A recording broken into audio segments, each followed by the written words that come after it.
Hoy quiero hablarles en esta tarde, hermanos, de la responsabilidad individual del creyente. Esto, hermanos, quiere decir que todo creyente delante de Dios es responsable. La idea de ser responsable tiene que ver con el hecho de que somos capaces de tomar decisiones con toda conciencia y a su vez asumir las consecuencias de las mismas. Voy a repetir esto.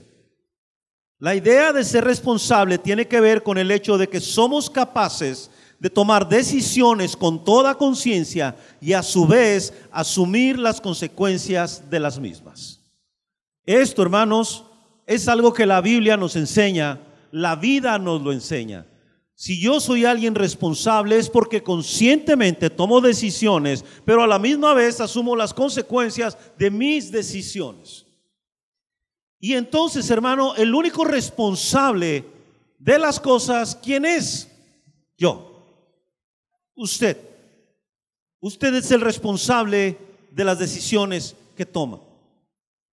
Nosotros, hermano, tenemos que entender que esto es algo que Dios espera de usted y de mí. Asistamos a la iglesia o no, oremos o no. Dios espera que usted y yo asumamos nuestra responsabilidad como creyentes.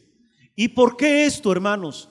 Porque mucho de lo que a veces nosotros hacemos es que tenemos una capacidad impresionante para echarle la culpa a los demás de nuestras malas decisiones, de nuestros malos momentos. De alguna manera alguien más debe de tener la culpa, yo no. Y de eso quiero hablarte. Abre tu Biblia en Ezequiel capítulo 18, por favor, versículos 1 al 4. Ezequiel 18, 1 al 4, que dice así: vino a mí palabra de Jehová diciendo, ¿qué pensáis vosotros los que usáis este refrán sobre la tierra de Israel que dice, los padres comieron las uvas agrias y los dientes de los hijos tienen la dentera? Vivo yo, dice Jehová el Señor, que nunca más tendréis por qué usar este refrán en Israel. He aquí que todas las almas son mías, como el alma del Padre, así como el alma del Hijo es mía. El alma que pecare, esa morirá. Había un refrán que utilizaba el pueblo de Israel para justificar las cosas que ellos estaban haciendo, para justificar sus pecados, para justificar sus desaciertos, para justificar cómo eran. Y es que ellos culpaban a sus antepasados de todo lo que ellos hacían ahora y de todo lo que ellos eran. Y entonces el Señor le pregunta y les dice, ¿qué pasa con este refrán que ustedes están diciendo? Y esto es sumamente interesante, hermanos, porque al usar este refrán, lo que ellos estaban haciendo a un lado era su responsabilidad sobre las decisiones que estaban tomando, sobre los pecados que estaban cometiendo, sobre las acciones que estaban llevando a cabo. Ese es uno de los grandes problemas de las maldiciones generacionales. La generación siguiente culpa a la anterior de sus pecados, de sus inclinaciones y de todo eso. Y ese es un gran problema, porque este pasaje dice el Señor, no, el alma que pecare, esa morirá. Es decir, que independientemente de lo que hayan hecho mis antepasados, yo soy responsable de lo que estoy haciendo en este tiempo como creyente. Claro, sin Cristo cualquier maldición te alcanza, sin Cristo eres presa de cualquier cosa, pero cuando estás en Cristo, recuerda, Él se hizo por nosotros maldición. Y que dice la Escritura que el que está en Cristo es nueva criatura, las cosas viejas pasaron, todas son hechas nuevas. De tal manera entonces, hermanos, que yo no tengo que mirar hacia atrás para encontrar un culpable. El responsable de las cosas que esté viviendo en este tiempo soy yo. Es lo que dice este pasaje. El alma que pecare, esa morirá. ¿Recuerdas a Adán y a Eva en el Edén? ¿Lo recuerdas? Cuando Dios le dice a Adán, oye Adán, con que comiste del árbol que no deberías de comer. Señor, la mujer que tú me diste. Y luego le preguntó a la mujer, ¿recuerdas? Oye, ¿qué pasó? Señor, fue la serpiente. Pero nadie asumió su responsabilidad. Es decir, ninguno de los dos fue capaz de decir, bueno, Señor, tienes razón, sí, desobedecí, comí del árbol que me dijiste que no debería de comer. Y desde entonces el ser humano, nosotros los creyentes, somos así. Es raro encontrar a alguien que realmente pueda decir: todo esto que está pasando es mi culpa. Y luego cuando lo llegamos a hacer, lo hacemos con espíritu de víctima. Por mi culpa, por mi culpa, por mi gran culpa. Y no es así. Mira, hermano, Dios es sabio como ninguno, usted lo sabe. Dios no se equivoca al dejarnos las cosas ahí. Entonces, el resultado de mis decisiones es lo que ahora soy. Si usted va a empezar a culpar a su papá de cómo es ahora usted tiene un gran problema. Porque entonces no está aceptando su responsabilidad como lo que es. Es decir, usted se puede pasar la vida culpando a los demás. Es que yo soy así porque mi papá nunca me abrazó, porque mi papá nunca me amó, porque nunca me dijo palabras bonitas. Y así empiezas a tratar a tus hijos, y entonces no es que sea heredado, es que eres un imitador. Estás tomando un ejemplo no conveniente para tu siguiente generación. Y lo que Dios quiere es que tú rompas con eso y que dejes de justificar. Es que yo soy así de agresiva y de amargada porque la vida me ha tratado muy mal. No, eres así porque así quieres ser. Y entonces, hermano, el problema es que no aceptamos esas cosas porque esas cosas me confrontan. Es decir, no acepto que es mi responsabilidad porque eso me expone. Y entonces por eso el hijo dice: no, mira, yo me rebelé contra mis padres porque mis padres no me entienden. Engañé a mi esposa porque mi esposa no me comprende como me comprende Jesucita. Y entonces empezamos a justificar todo lo que hacemos. ¿Sabes qué? Robé porque me hacía falta el dinero. Le pegué porque iba a defender mi honor. Y estamos justificando todo. Yo creo que también sabes de la gente que culpa a personas de la iglesia de ya no venir. Es decir, yo ya no voy porque allí me hirieron y fueron de mal testimonio para mí. No, no es cierto. Ya no vienes porque no quieres. Porque si quisieras estar aquí perdonarías, porque Cristo te perdonó más de lo que te han hecho. Pero no estás dispuesto a perdonar y prefieres aferrarte a lo tuyo y decir: ya me voy, ahí nos vemos. ¿Y dónde estás? En el mundo. Peor. Entiende, hermano, delante de Dios yo no puedo argumentar esas cosas, Señor. Vamos a suponer que de alguna manera llegas al cielo y entonces, esto es una suposición, obviamente las cosas no van a ser así, pero imagínate que Dios te dice: bueno, ¿y qué pasó? ¿Por qué ya no fuiste? Señor, tú sabes cuánto me ofendieron. Y Dios te va a decir: ¿y? O sea, ¿qué otras cosas tiene mi palabra ahí? ¿No hablo de amar y de perdonar? ¿No te enseñé eso? ¿Cuánto ofendieron a Jesucristo? O sea, ¿piensas que te ofendieron más a ti que a Jesucristo? Y Jesucristo no renunció. Pero nosotros somos tan sensibles, somos tan viscerales, somos tan emocionales que nos vemos afectados inmediatamente. No, hermano, si usted se enoja es porque quiso enojarse. ¿No es cierto? Hoy no vuelan amenes ni glorias a Dios, pero yo creo que sí están entendiendo de qué se trata esto. Yo lo decidí, no lo decidió nadie. Pero es más fácil culpar a los demás, porque Dios ha dado dominio propio también. Sí, porque si no, entonces yo voy a pasarme la vida culpando a los demás, a mi esposa, a mis hijos, de que no me hacen feliz. No, es que tú estás decidiendo ser infeliz. Esa es una decisión tuya. De hecho, amar es una decisión, perdonar es una decisión, no odiar es una decisión. Y se espera que nosotros como creyentes vivamos en esa dimensión. De hecho, justificamos incluso nuestros arranques de furia, nuestra ira y nuestra pasividad. Yo ya no voy a hacer nada. Y se quedan así ya. ¿Por qué? Es que me sentí muy mal con lo que me dijeron. Hermano, creo que hay un momento que uno tiene que madurar. Y uno tiene que ponerse y decir: ¿sabes qué? No voy a permitir que lo que me digan me afecte. Ellos no pueden estar determinando mi vida. Esas palabras no pueden estar determinándome. Lo que me determina es la palabra de Dios. De tal manera que si alguien me dice que yo no valgo nada, como en Guanajuato, la Biblia dice que somos real sacerdocio, linaje escogido, nación santa, que somos la niña de sus ojos. ¿Cómo puede pensar más eso que lo que la palabra de Dios me dice? Sí, hermano, pero nosotros somos así y necesitamos cambiar. Y necesitamos romper con estos patrones en el nombre del Señor y tomar una decisión clara al respecto. Por eso el Señor dice en el versículo número 3: vivo yo, dice Jehová el Señor, que nunca más tendréis por qué usar este refrán en Israel. Y luego dice al final del versículo 4: el alma que pecare, esa morirá. Y es un recordatorio de Deuteronomio 24:16, donde el Señor claramente dice: no pagarán los padres por los pecados de los hijos. No pagarán los hijos por los pecados de los padres. Eso es lo que dice la Escritura. Es decir, hermano, yo no estoy pagando por los pecados de mi papá. Yo decido si rompo eso en el nombre de Jesús, es una decisión mía, o si sigo su ejemplo, es decir, la parte negativa de su vida, es una decisión mía.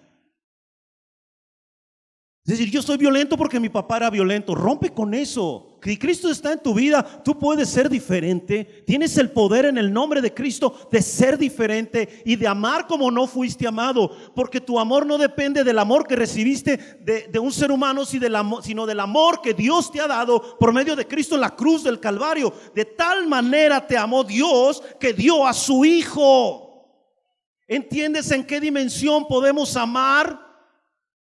Por eso yo le digo a las muchachas: busca un hombre que ame a Dios, porque si ama a Dios te va a amar a ti con locura. Muchachas, amén, aleluya, gloria a Dios. Sí, pastor, es mío, lo arrebato. Eso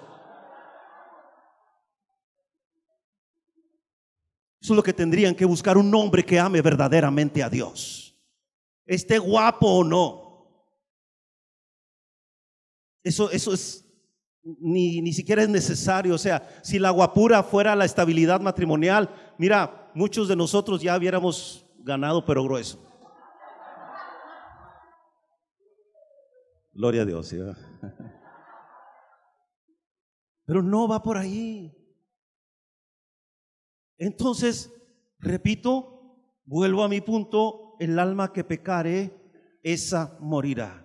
Individualmente cada persona es responsable por la culpa de su propio pecado, es responsable de sus decisiones, de sus reacciones, de sus desaciertos. Hacemos lo que hacemos porque decidimos hacerlo, y somos lo que somos porque eso fue lo que decidimos hacer. Y esto cambia drásticamente todo, hermano, porque entonces ya no tengo a nadie a quien culpar.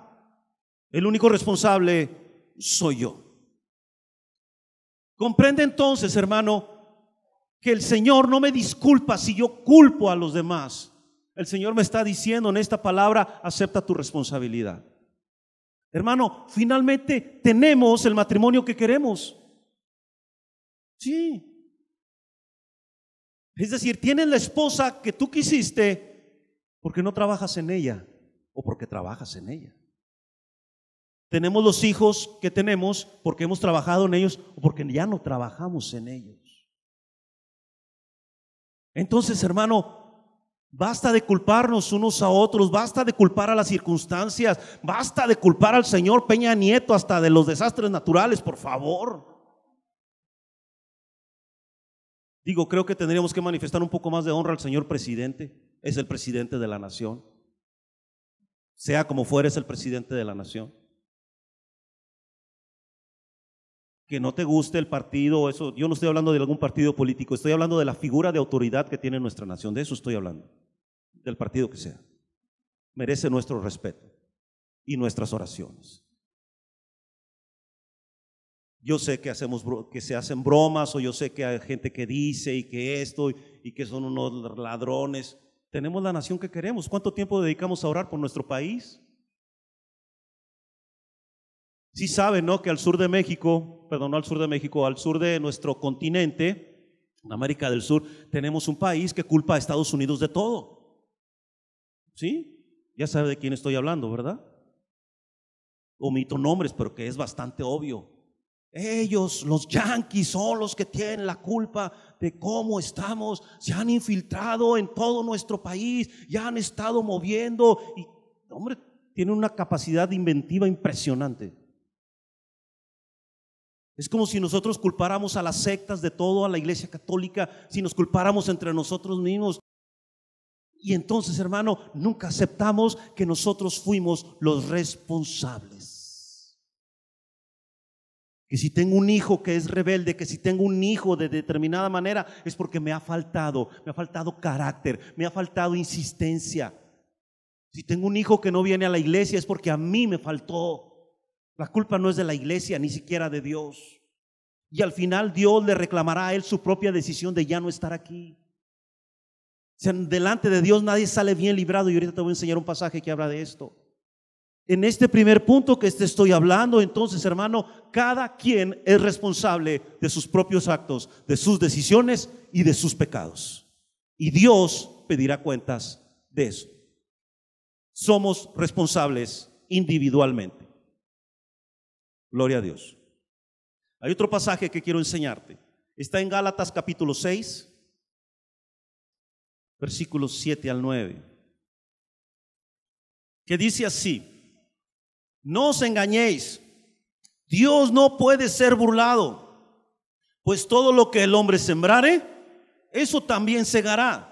Porque el que siembra para su carne, de la carne segará corrupción, mas el que siembra para el Espíritu, del Espíritu segará vida eterna. No nos cansemos pues de hacer el bien, porque a su tiempo segaremos si no desmayamos. La fuerza de la figura en el pasaje que estamos leyendo está en los sembradores, en lo que siembran y en lo que obtienen. Eso es lo que está diciendo ahí. Y entonces comienza con una frase: no os engañéis. ¿Sabes cómo puedo parafrasear esto? No os hagáis tontos. Es lo que dice ahí. O sea, no te engañes, no te hagas que Juan Wesley te habla. O sea, no. Dios no puede ser burlado. Déjame explicarte, esa es una figura muy interesante en griego. Tenía la implicación, de levantar la nariz. ¿Cómo levantar la nariz? Mira, te voy a dar un ejemplo muy gráfico. Es como cuando le haces, ¿qué? ¿Tú y cuántos más? Eso es un dejo de soberbia, de decir, no puedes, o sea, yo tengo la razón, y hazle como quieras, pero yo tengo la razón. Entonces, tú no puedes hacer eso delante de Dios. Esto quiere decir que yo no me puedo parar de frente a Dios y decirle: ¿sabes qué, Señor? Yo tengo la razón. El que se equivocó fue él, la que se equivocó fue ella, el equivocado es el pastor. Ni siquiera lo puedo decir yo, nadie lo podemos decir. ¿Por qué? Porque Él es omnisciente. Él sabe por qué hacemos las cosas, Él sabe lo que pensamos, Él sabe que decidimos actuar como actuamos. Y ya. Él sabe todas las cosas. ¿Te acuerdas cuando éramos chavos y decías una palabrota? Bueno, ustedes no, pero en mis tiempos sí habíamos gente pecadora. Pero fíjate, alguien decía una palabrota y decía: ¡ay! Se me salió. No, no se te salió, la traes ahí en el corazón, por eso las dices. De veras, te juro que no lo quería decir. Y luego ya andamos hasta jurando, ¿no? Te juro que no lo quería decir. O sea, no resolvemos nada. Tenemos que ser responsables. Ahora, en este pasaje de sembrar y cosechar, está involucrado 3 leyes biológicas respecto a sembrar y a cosechar. La primera es esta: por la vitalidad misma de la semilla, es inevitable que algo haya de brotar. Quiere decir, tú tienes una semilla, la que sea, la siembras, algo va a salir. Sea hierba, sea margaritas, lo que sea, va a salir.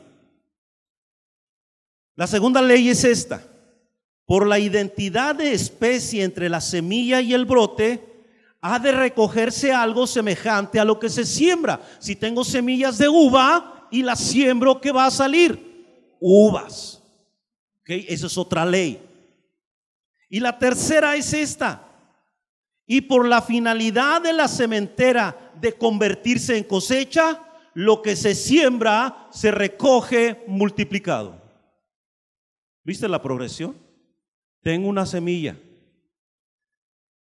de uva, la siembro, voy a tener uvas. Y como es una cosecha, ¿cuántas uvas voy a tener? Un montón. Ahora aplícalo a tu vida. Si estás sembrando cosas que no le agradan a Dios, ¿cuánto vas a cosechar de eso? es una cosecha. Entonces, si te preguntas por qué estás como estás, por qué mi familia está como está, por qué estoy como estoy, yo creo que lo primero que tienes que hacer antes de culpar a todos es revisar tu semilla. ¿Qué sembraste? Tienes que revisar, insisto, la semilla que tienes en tu mano. Déjame enseñarte dos pasajes para reforzar esto. Proverbios 22:8, por favor.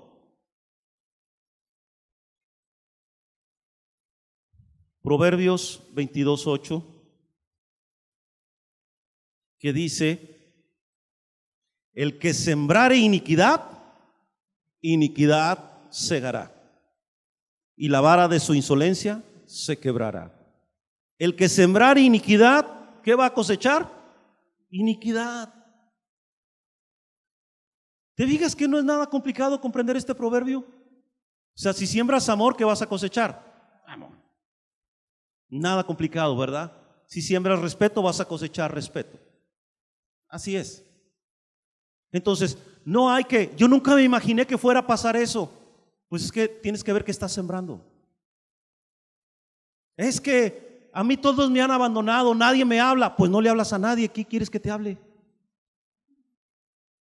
Nadie me buscó, pues tú no buscas a nadie. Entonces, si un día te vas y nadie te busca, hermano, simple y sencillamente estás cosechando lo que sembraste. No, pero qué falta de amor cristiano. No. ¿Cuánto sembraste de eso? Pero no nos gusta y luego sí nos ponemos bien espirituales, ¿verdad? No que yo quiero ser un adorador y que hay libertad en la casa de Dios, pero y empezamos. No, hermano, el único responsable soy yo, nadie más. Hay otro pasaje, Oseas 8:7. Oseas maneja una figura fuerte, interesante, que dice de la siguiente manera, Oseas 8:7. Porque sembraron viento y torbellino segarán. Porque sembraron viento y segarán tornado. Para que lo comprendan. Sí, hermano, ¿te fijas cómo es una ley realmente? Lo que siembras, cosechas, así. No hay otra razón, no hay otra forma. Y entonces, hermano, por eso Pablo enfáticamente dice: no puedes burlarte de Dios, no puedes convencer a Dios de lo contrario. Lo que sembraste, eso es lo que cosechas. Ciertamente, hermanos, hay situaciones difíciles e inexplicables, pero la mayoría de las cosas tienen que ver con esto que estamos hablando, hermano. De hecho, incluso algunos de nosotros los cristianos somos re buenos para culpar al diablo. ¿Por qué hiciste eso? No, es que el diablo me tentó. El diablo, ¿cómo lo odio? Mira, realmente mucho del problema, hablando de relaciones, hablando de iglesia, hablando de nuestra vida, es con nuestra carne el asunto, no con el diablo. Claro, el diablo está metido en todo, pero es tu carne. Oye, ¿por qué fuiste y te embriagaste? No, es que el diablo me tentó. No, es que tienes un problema con tu carne. No has aprendido a dominar, no has aprendido a disciplinarte. Ese es el problema.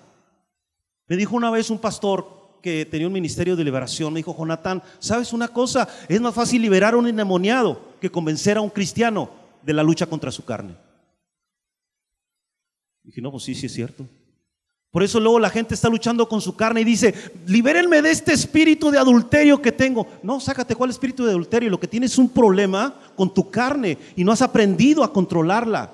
¿Por qué? Porque no siembras para el espíritu, siembras para tu carne. Estás viendo pornografía, te la pasas viendo muchachas con lujuria en el camino, en donde tú quieras que vas. Entonces, ¿qué querías que pasara? Estás sembrando para la carne. Estás viendo películas que no deberías de ver. Estás oyendo reggaetón. Sí, la música de reggaetón, la letra de reggaetón es sumamente sensual, es erótica, es terrible. Si alguno de ustedes la está yendo, arrepiéntase, hermano. Por eso luego nomás anda pensando en cosas que no debe.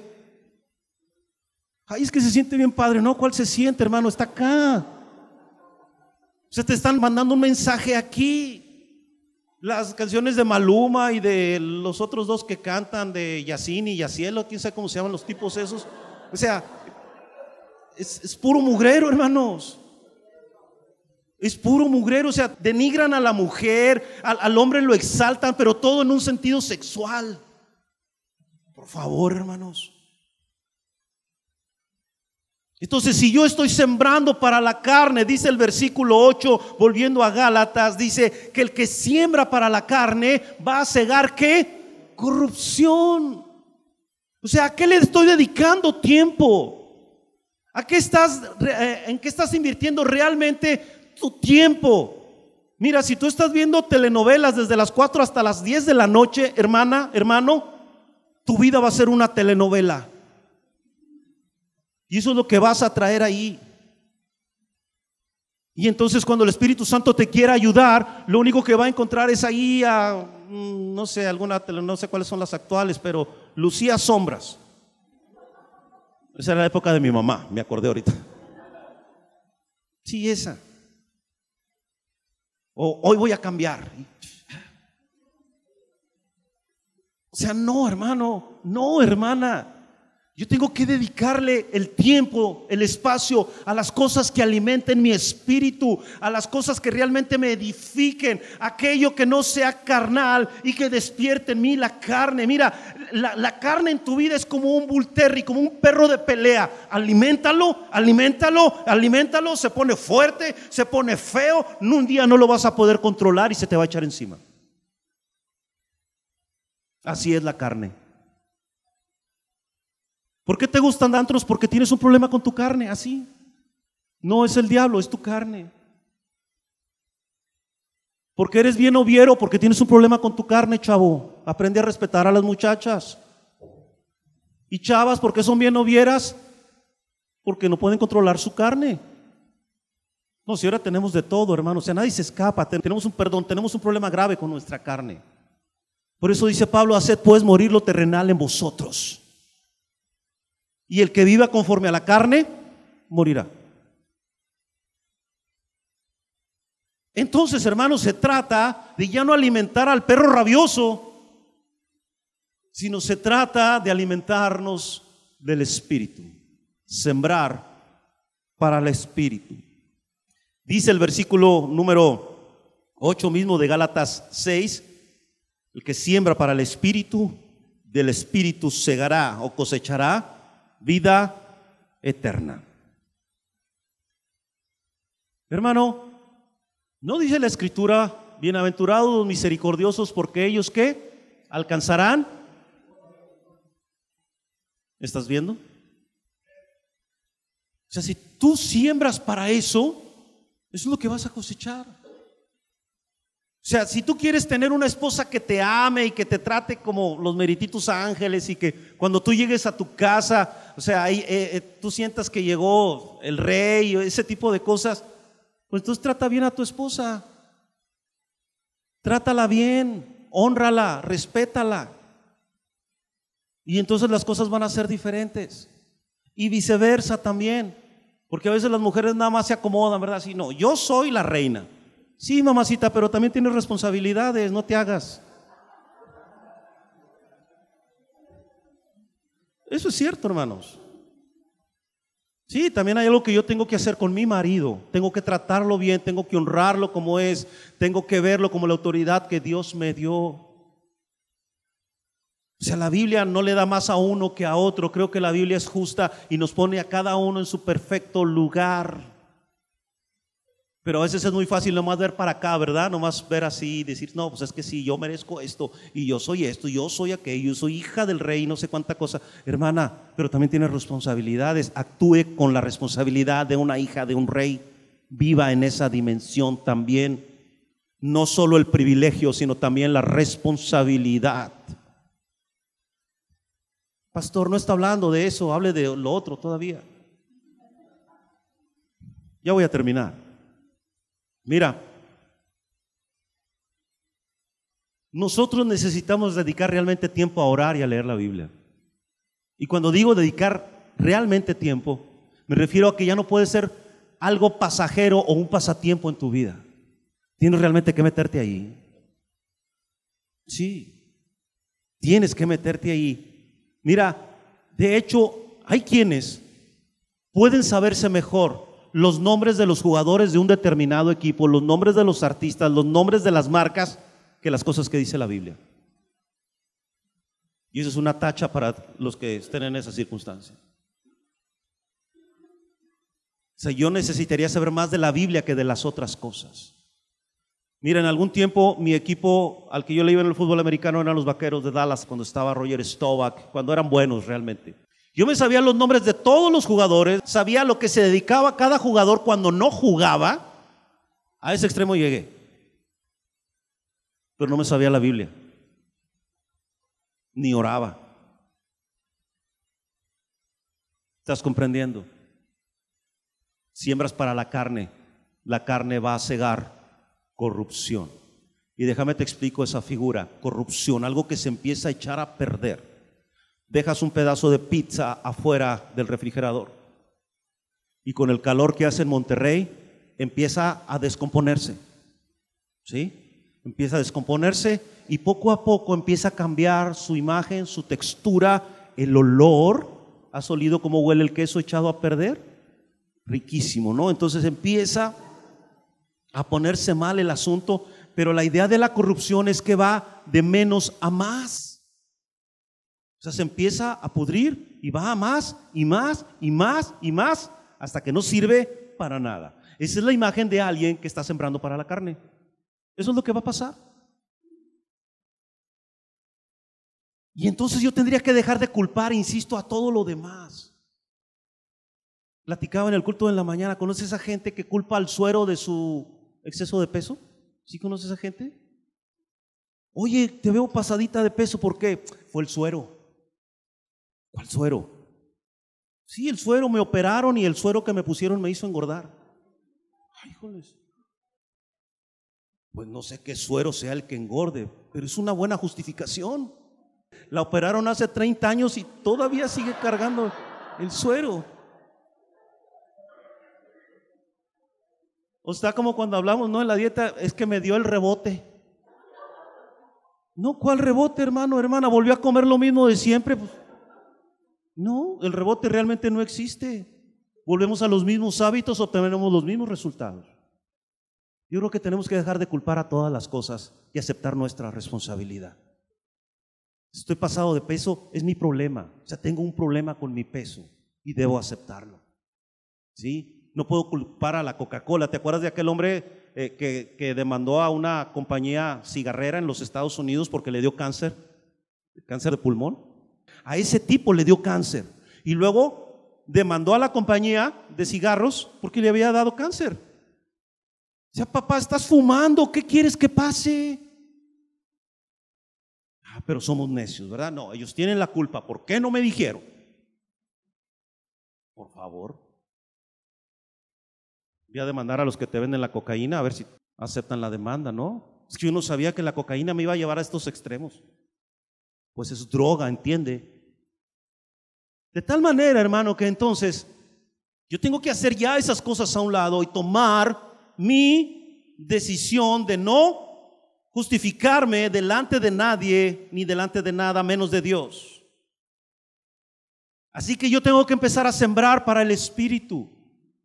Fíjate que ese es uno de esos pasajes donde se enfatiza lo negativo para poner en alto lo positivo. Es decir, si yo siembro para la carne, si yo no puedo engañar a Dios, si lo que siembro eso es lo que voy a cosechar, entonces quiere decir, hermano, que si yo empiezo a vivir para el Espíritu, mi cosecha va a ser diferente.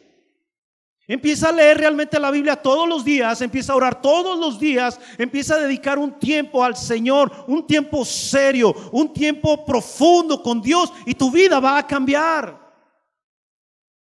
Pero mientras no lo hagas no va a pasar absolutamente nada. Empieza a venir a la iglesia con el anhelo de conocer más de Dios. Empieza a cantarle con todo tu corazón al Señor. Y en lugar de traer otra música en tu radio, en tu carro, etcétera, trae música cristiana y algo va a cambiar en tu vida. Pero si te sigues llenando de lo mismo, es como la gente, hermano, que le está dando vueltas a su coraje, ¿verdad? No, hombre, pero el día que la vean, hombre, si nomás estoy esperando y arden de coraje por lo que pasó. ¿Qué estás alimentando? Estás alimentando al perro rabioso y al rato va a apuntar en tu contra. Creo que es tiempo, hermano, de observar qué semilla estoy sembrando. Porque seguramente si no estoy obteniendo lo que espero, el problema está con la semilla. Y has visto esa gente también que se defiende, ¿no? La gente que dice, no, es que a mí no me entienden, es que la verdad es que los otros también tienen mucha responsabilidad. No, hermano, cuando uno empieza a defenderse así, uno está perdido. Uno tiene que aceptar su responsabilidad.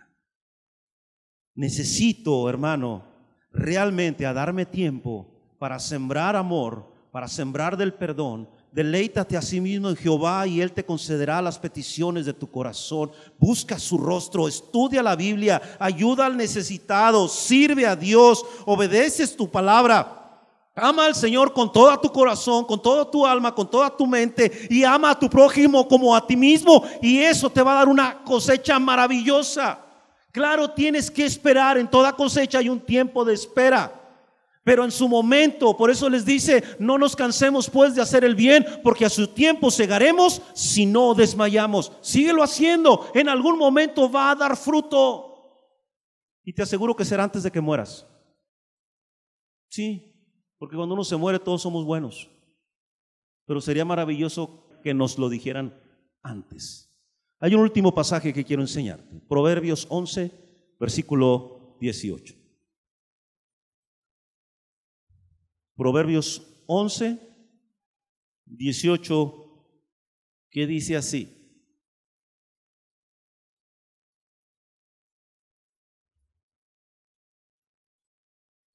el impío hace obra falsa, mas el que siembra justicia tendrá galardón firme. Cuando dice siembra justicia, quiere decir siembra lo correcto. Está actuando de la manera esperada, está viviendo acorde con los parámetros de Dios, con la palabra de Dios. Dice, quien hace así tiene una recompensa firme y segura, y esa recompensa siempre será buena. Así que, hermano, siembra para el espíritu, no para la carne, y acepta tu responsabilidad individual. Yo creo que es también un momento, hermano, de que cada uno de nosotros pueda decir, ¿sabes qué? Esto está pasando por mi actitud, por cómo soy. Esto está sucediendo porque yo no me controlo. Esto está sucediendo porque necesito a Dios. Esto me está pasando porque realmente no me he acercado al Señor. Esto me está sucediendo porque estoy alimentando mi mente de cosas que no debería de alimentar. Yo creo que sería bueno que en esta tarde cada uno de nosotros, los que fuera necesario, tomáramos una determinación así. El responsable soy yo, y no en sentido de víctima, o sea, como diciendo, sí, échenme a mí la culpa de todo, yo soy el responsable. No, así no. En un acto honesto y sincero de decir, ¿sabes qué? Estoy así porque yo he estado tomando malas decisiones. Estoy así porque yo soy responsable de las cosas que estamos viviendo en mi casa, en mi matrimonio, en mi familia, en la iglesia. Es mi responsabilidad. Me enojo porque me gusta enojarme. Me enojo porque no puedo controlar mi carácter, y necesito ir con Dios a que el Señor me ayude a cambiar eso. Tienes que tomar una decisión. No te puedes ir de este lugar pensando que todos los demás son culpables. Creo que hoy como nunca tienes que decir, ¿sabes qué, Señor? Yo soy responsable de muchas de las cosas que están pasando. Yo soy el responsable. Y dejar de culpar a los demás. Es que ellos me hicieron. No, hermano, la Biblia dice que puedes perdonar y que puedes hacer un lado, pero es una decisión tuya. Y al final, lo que decidas hoy, lo que siembres hoy, dará un fruto mañana. Es tu decisión. ¿Quieres cerrar tus ojos?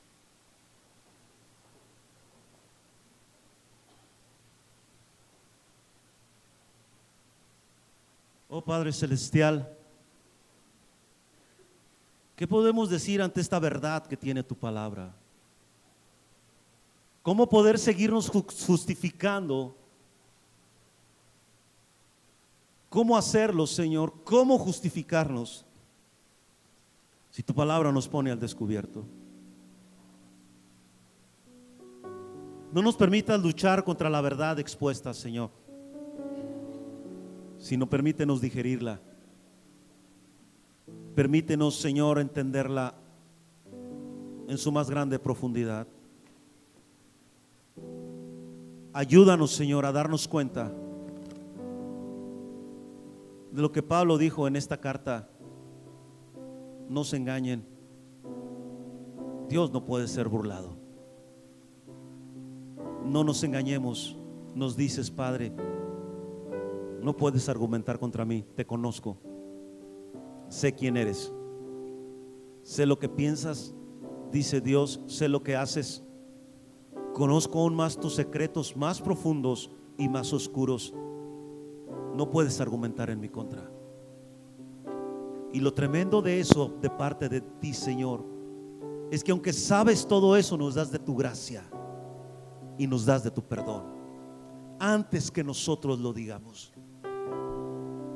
Por eso, Señor, lo que esperas de nosotros es que reconozcamos nuestra responsabilidad individual en las cosas. Esperas de nosotros, Señor, que ya no sembremos para la carne, sino que sembremos para el Espíritu. Esperas de nosotros, Señor, que entendamos que estamos cosechando simple y llanamente lo que hemos sembrado, pero que si cambiamos de semilla, las cosas pueden cambiar realmente en mi vida, en mi matrimonio, en mi casa. Me va a costar, Señor, pero es lo mejor que puedo hacer. De otra manera, o seguiré obteniendo el mismo resultado e irá de mal en peor. Pero si cambio, si decido usar la semilla que viene de ti, Señor, entonces mi cosecha será para bien. Y será, Señor, eso, una cosecha, será abundante y me bendecirá a mí y bendecirá a mi familia, Señor. Ayúdame, Padre. Ayúdanos, Señor, te necesitamos. Te necesitamos, Jesús. Te necesitamos, Jesús. Ayúdanos. Hoy te rindo mi ser, te doy mi corazón. Yo vivo para ti en cada palpitar, mientras haya aliento en mí. Oh, sí, Señor, Dios, haz tu obra en mí. Hoy te rindo mi ser.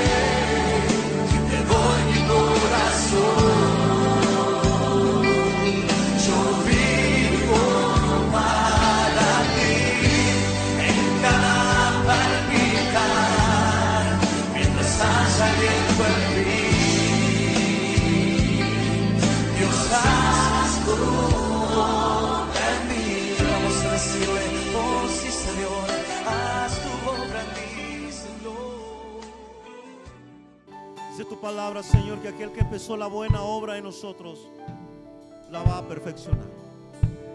Aquí estamos, Señor, sin excusas, sin justificaciones. Perdónanos, Señor. Perdónanos, Señor, y ayúdanos a cambiar.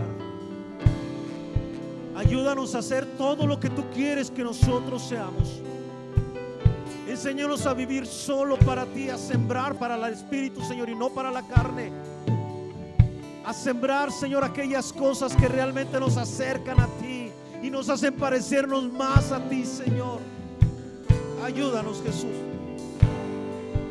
Te necesitamos mucho. Y que esta siembra espiritual, esta siembra de lo espiritual, traiga bendición a mi casa, traiga bendición a mi familia, Señor. Que ya no me justifiques, Señor, echando culpas a otros. Que sea el momento en que me pare como hija tuya, como hijo tuyo, como un varón, como una mujer, y te diga, Señor, acepto mi responsabilidad. He fallado, Señor, pero desde este día quiero cambiar. Desde este día, Señor, las cosas van a ser diferentes. Desde este día sembraré otra semilla. La semilla de tu amor, la semilla de tu perdón, Señor, la semilla de estar en comunión contigo. Señor, ayúdame. Te necesito, Señor. Te necesito mucho, Señor Jesús. Cámbianos, Dios. Transfórmanos, Jesús. Dios, haz tu obra en nosotros. Que vivamos realmente solo para ti. Solo para ti, Señor. Señor, gracias por tu palabra. Gracias por la verdad que hoy nos has enseñado. Porque no es un consejo, es una verdad que debe guiar nuestra vida, que debe guiar nuestro corazón. Así que, Señor, caminaremos en esa verdad. Dependeremos de esa verdad, Señor. Y tendremos una cosecha diferente en nuestra vida. Gracias, Padre. Llévanos con bien a casa. Que siga siendo un tiempo de reflexión y de bendición este domingo. De esparcimiento familiar, Señor. Pero de no olvidar lo que hoy hemos escuchado. Guárdanos en tu mano. Y que en esta semana veamos cómo tú te extiendes hacia nosotros y nos bendices. Y cómo haces cosas maravillosas una vez más a nuestro favor. A ti sea la gloria y a ti sea la honra para siempre. Amén, Señor, y amén. Te doy mi corazón.